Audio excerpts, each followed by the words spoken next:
Lioka toko voalohany.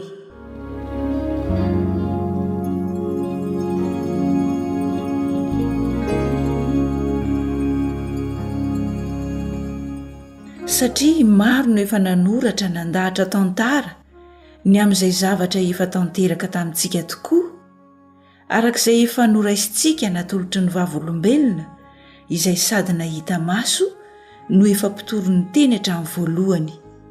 Dia sitra kokoa rehefa nofotorako tsara ny zavatra rehetra hatramin'ny andohany, ny anoratra izany aminao araka ny filaharany, ry teofilo tsara indrindra, mba hahafantaranao tsara fa mahafiorina ny teny izay nampianarina anao.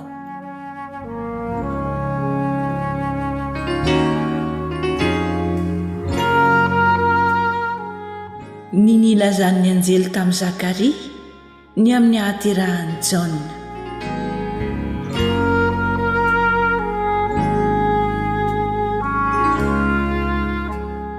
Tamin'ny andron'i Herôda mpanjakan'i Jodia, nisy mpisorona anankiray atao hoe Zakaria, isan'ny antokony Aby, ary ny vadiny dia avy tamin'ny taranaki Arona, Elizabeta no anarany.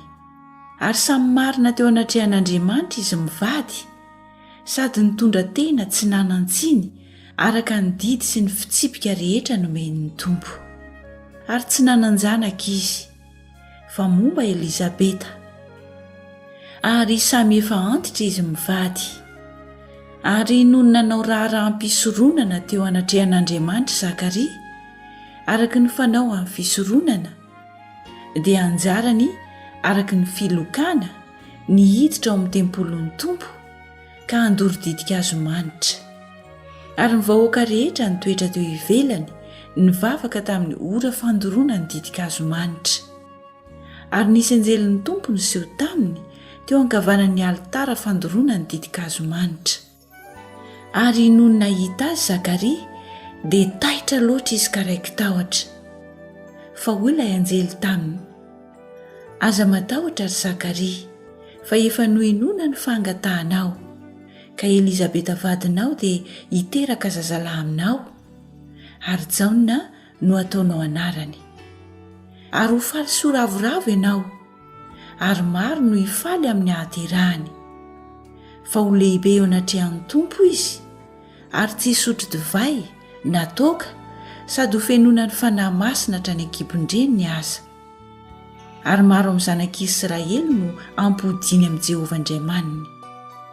Ary izy andeho alohany amin'ny fanahy sy ny herin'i Elia, mba hampody ny fonony iray ho amin'ny zanaka, ary ny tsy manoa ho amin'ny fahendren'ny marina, amboatra firenena voahomana ho an'ny Tompo. Ary hoy Zakaria tamin'ilay anjely: inona no ahafantarako izany? Fa izaho efa antitra, ary efa antitra koa ny vadiko. Ary ilay anjely namalika nanao taminy hoe: izaho no Gabriela, izay mitsangana eo anatrehan'Andriamanitra. Ary nirahana hiteny aminao aho, ka ilaza aminao izany teny mahafaly izany. Koa indro omony ianao, ka tsy hay miteny ambara-pahatonga ny andro isehon'izany zavatra izany, ho valiny tsy ninonao ny teniko, izay ho tanteraka amin'ny fotoany. Ary ny olona dia niandry Zakaria, ka gaga no izy naharitra ela tao amin'ny tempoly. Kanjo rehefa nivoaka izy, dia tsy nahay niteny taminy. Ary dia fantatry ny olona fa efa nahita fahitana tao amin'ny tempoly izy. Ary izy nanao baiko mona taminy, ka dia mbola mona ihany. Ary rehefa tapitra ny andro nanaovan'ny famompom-pivavahana, dia lasa nody tany an-tranony izy. Ary taorian'izany andro izany, dia nitoejaza Elizabeta vadiny. Dia nihery 5 volana izy ka nanao hoe: izao no nataon'ny Tompo tamiko tamin'ny andro izay nitsinjovany ahafatondro mahasoa amin'ny olona.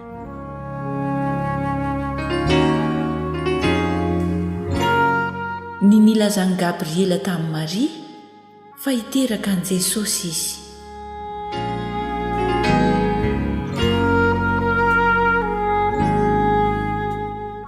Ary tamin'ny fahaenimbolana dia ny rahan'andriamanitra ny anjely gabriela ho any an-tanàna anankiray any Galilia atao hoe Nazareta, ho any amin'ny Virjiny anankiray izay voafofo vadin'ny lehilahy atao hoe Josefa avy tamin'ny taranaka Davida, ary ny anaran'ny Virjiny dia Maria.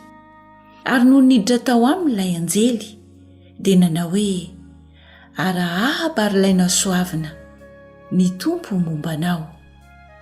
Ary taitra loatra izy noho ny teniny ka nieritreritra izay tokony ho hevitra izany fiarabany izany. Ary hoy ilay anjely taminy: aza matahotra ary Maria, fa efa nahita fitita amin'Andriamanitra ianao, ary indro hitoejaza ianao ka hiteraka zazalahy, ary ny anarany dia ataonao hoe Jesosy. Izy ny lehibe ka atao hoe zanaky ny avo indrindra, ary Jehovahandriamanitra anome azy ny seza fiandrianan'i Davida rainy. Ary anjaka amin'ny taranaka Jakoba mandrakizay izy, ary ny fanjakany tsy hanam-pataperana. Ary ho Maria tamin'ilay anjely: anao ahoana ry any hahatanteraka izany, fa tsy mahalala lahy aho. Ary ilay anjely namaly ka nanao taminy hoe: ny fanahy masina ho tonga ao aminao, ary hisy herin'ny avo indrindra naloka anao. Ko ny fanahy izay hateraka dia atao hoe zanak'Andriamanitra. Ary indro Elizabeta havanao dia efa mitoejaza koa, na dia efa antitra aza, ary efa mandray enina izy izao, izay nataony hoe momba. Fa tsy hisy tsy ho tanteraka ny teny rehetra ataon'Andriamanitra. Dia hoy Maria: inty ny ankizy vavan'ny Tompo, oka ne ho tonga amiko araka ny teninao. Dia nandao azy ilay anjely.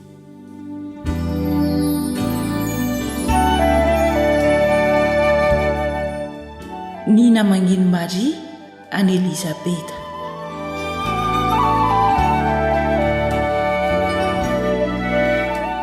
Ary Maria niainga tamin'izany andro izany, ka nandeha faingana ho any amin'ny tany avoana ho any an-tanàna anankiray any Joda.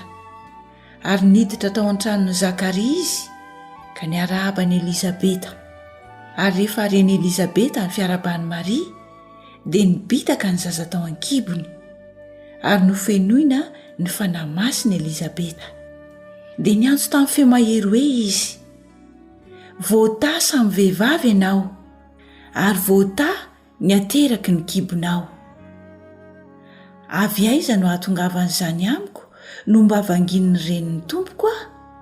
Fa indro raha voarenin'ny sofiko ny feon'ny fiarabanao, dia nibitaka noho ny hafaliana ny zaza tao an-kiboko. Ary sambatra ianao izay nino, fa efaina izay zavatra nampalazain'ny tompo taminao. Ary ho Maria: ny foko mankalaza ny tompo, ary ny fanahiko efa ravoravo tamin'Andriamanitra mpamonjy ahy, fa efa nijery ny fahambany toetry ny ankizivaviny izy. Fa indro hatramin'ny ankehitriny dia ataon'ny taranaka rehetra ho sambatra ahy, fa ny mahery efa nanao zavatra lehibe tamiko, ary masina ny anarany.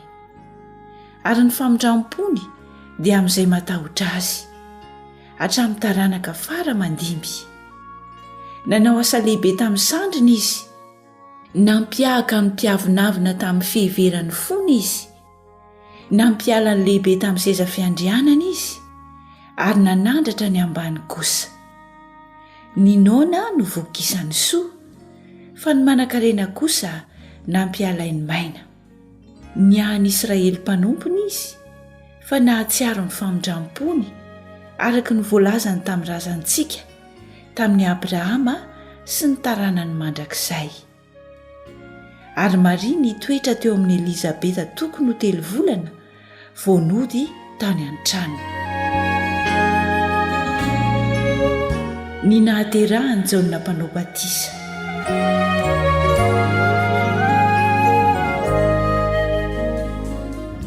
Ary tonga ny andro haveloman'i Elizabeta, dia niteraka zazalahy izy. Ary niara-monina taminy sy niavany nandrefa efa noalehibeazan'ny tompo ny famindram-pony taminy, dia niara-ny faly taminy ireo. Ary tamin'ny andro fahavalo dia tonga hamorany zaza izy fa efa saiky nataony hoe Zakaria araka ny anaran-dray ny anarany, fa ny reniny namalika nanao hoe tsy izany fa atao hoe Jaona izy. Fa hoy izy ireo taminy, tsy misy na dia iray akory aza amin'ny havanao izay manana izany anarana izany. Ary nanao baiky ny mona tamin'irainy izy ireo izay tokony ho tiany atao anarany. Ary nangataka fafana izy ka nanoratra hoe Jaona no anarany. Dia gaga avokoa izy rehetra, ary dia nisokatra niaraka tamin'izay ny vavany ka afaka niteny ny lelany. Dia niteny izy ka nideran'Andriamanitra. Dia iraiky tahotra izay rehetra niara-nonina taminy, ary niely teny amin'ny tany avoan'ny Jody rehetra nilaza n'izany rehetra izany. Ary izay rehetra nandre dia nandatsaka izany taom-pony ka nanao hoe ho zaza nahoana re io fa ny tanan'ny tompo nomba azy. Ary dia feno fanahy masina Zakaria irainy ka naminany hoe isaorana neny Tompo Andriamanitra ny Israely, fa nitsinjo ny olona izy ka nanao fanavotana ho azy. Ary nanangana tandro-pamonjena ho antsika amin'ny taranaka Davida mpanompony izy, arak'izay nampilazainy ny mpaminany ny masina hatramin'ny fahagola. Dia famonjena antsika amin'ny fahavalontsika sy amin'ny tanana izay rehetra mankahala antsika. Manefa famondram-po amin'ny razantsika izy, sady mahatsiaro ny fanekeny masina. Dia ny fianianana izay nianianany tamin'ny Abrahama razantsika, hanao izay azahoantsika hanompo azy tsy amintahotra, satria afaka amin'ny fahavalontsika isika amin'ny fahamasinana sy ny fahamarinana eo anatrehany amin'ny andro rehetra iainantsika. Ary ianao ry zaza dia atao hoe mpaminany ny avo indrindra, fa hialoha eo anatrehan'ny tompo ianao amboatra ny lalany. Hanome ny olona ny fahalalam-pamonjena amin'ny famelana ny elony noho ny halehibehan'ny famondram-pon'Andriamantsika izay hiposahany mazava avy any amin'ny avo ho antsika. Amirapiratra amin'izay mipetraka ao amin'ny maizina sy eo amin'ny aloko ny fahafatesana, anitsy ny diantsika ho amin'ny lalam-piadanana. Ary ny zazakely ny tombo ka niahery tam-panahy, ary nitoetra tany anefitra izy ambara-pahatonga ny andro nisehoany tamin'ny Israely.